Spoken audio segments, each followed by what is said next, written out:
Hello and welcome again. So एक और problem आया था टीएफआर में।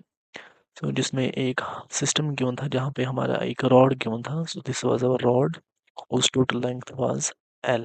ओके, एंड मिड पॉइंट पे, so this was our mid point जहाँ पे एक मास M अटैच था, right. And one end was attach to a string जिसका स्ट्रिंग कांस्टेंट K था। Okay, and in the static case ये एक angle बना रहा था सीलिंग के साथ, और हमको ये एंगल बताना था ये थीटा कितना होगा। Okay, so this is static case. सो हम क्या कर लेंगे, हम कंडीशन लेंगे, because we know for static case forces and torques should be balanced. Okay, so हम इस वाले रेफरेंस पॉइंट से जो ये वाला सीलिंग वाला पॉइंट है इसके अबाउट हम टॉर्क निकालेंगे। ओके, सो यहाँ पे दो टॉर्क्स होंगे। So torque to this mass, so let me call it T1, and torque to the spring.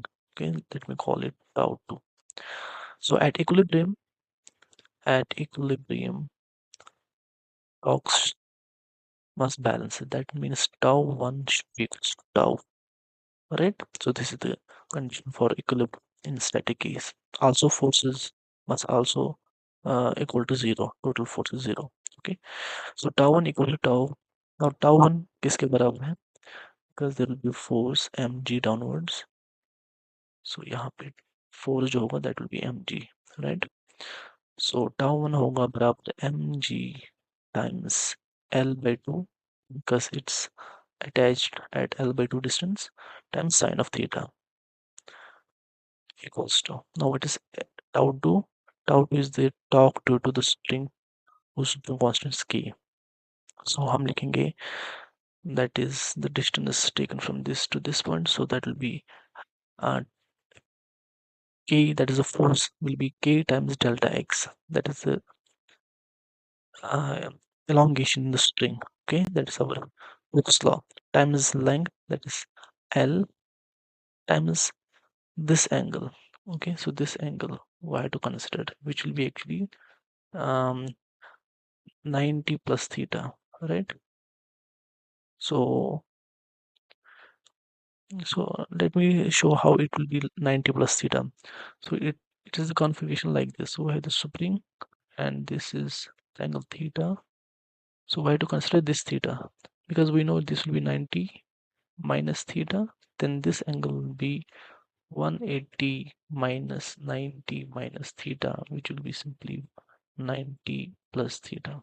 Okay, so sine of 90 plus theta, 90 plus theta, but we know sine of 90 plus theta is cos theta. So mgl/2 sine of theta equals to k times delta x L cos of theta, right? Now we had to also equate the forces. So total force downward equals to mg, which will be equal to the string force, that will be k times delta x. So from here we'll get delta x, which will be equals to mg by k. Okay, so we have the elongation. So this will substitute here. Then what we'll get? We'll get mgl by sine of theta equals to k times delta x के बदले mg by k times L cos of theta. Now mg cancels out, k cancels out, L cancels out. So we have sine theta by cos theta equals to 2. इस तरफ जाएगा 2, और you can say tan of theta equals to 2, or theta equals to tan inverse of 2. So this is the answer. Okay, in static case.